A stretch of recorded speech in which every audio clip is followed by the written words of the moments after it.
Oi, muito boa tarde. Bem-vindos à terceira edição do CNN Mercado. A Bolsa Brasileira segue em queda forte depois do pronunciamento do presidente americano Donald Trump. O republicano disse que é o alvo número 1 de Teherã e que não sabe se quer um acordo com o Irã. O índice brasileiro chegou a cair 1% e agora mostra uma baixa um pouco menor, mas segue ali na casa dos 170 mil pontos. Ele foi bastante influenciado por esse contexto geopolítico e também pelo preço do petróleo, que cai pouco mais de 5% agora. O câmbio também, diante de todo esse contexto, mostra queda.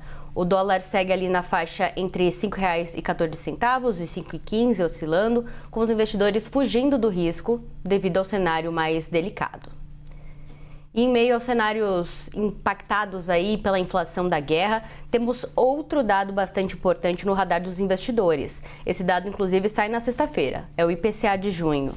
Durante uma entrevista ao CNN Money, o economista do ASA, o Leonardo Costa, afirmou que o número já deve contar com os efeitos dos subsídios do governo em cima dos combustíveis.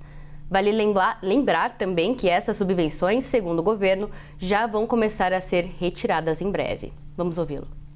Acabou aparecendo sim na inflação, né? Não dá para descartar esse impacto.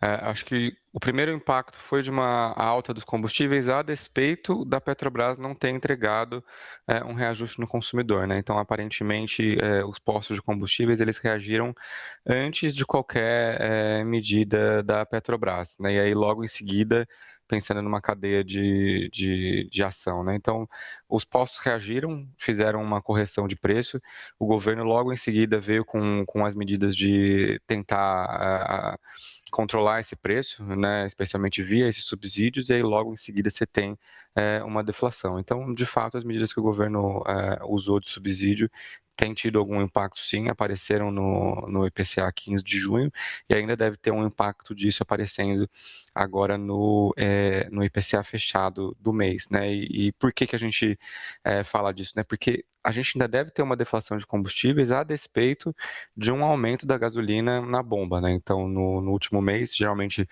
esses reajustes eles atuam com alguma defasagem, né? Mas mesmo a gente tendo esse aumento da Petrobras, a gente ainda vai ter uma deflação em combustíveis, né? Então, de fato, essa medida do governo tem sido efetiva. E por aqui, o FMI divulgou uma alta nas projeções para a economia brasileira nesse ano e até para o ano que vem. O Fundo Monetário Internacional agora vê uma expansão de 2,4% do PIB e antes essa previsão era menor, de 1,9%. Para o ano que vem, 2027, o crescimento foi de 0,2 ponto percentual. Sendo assim, é esperado aí pelo FMI uma alta de 2,2% do PIB. Apesar de números mais altos, o fundo também destacou a tendência de uma desaceleração na atividade econômica aqui do Brasil. Segundo a instituição, uma série de fatores servem como justificativas para essas projeções de hoje.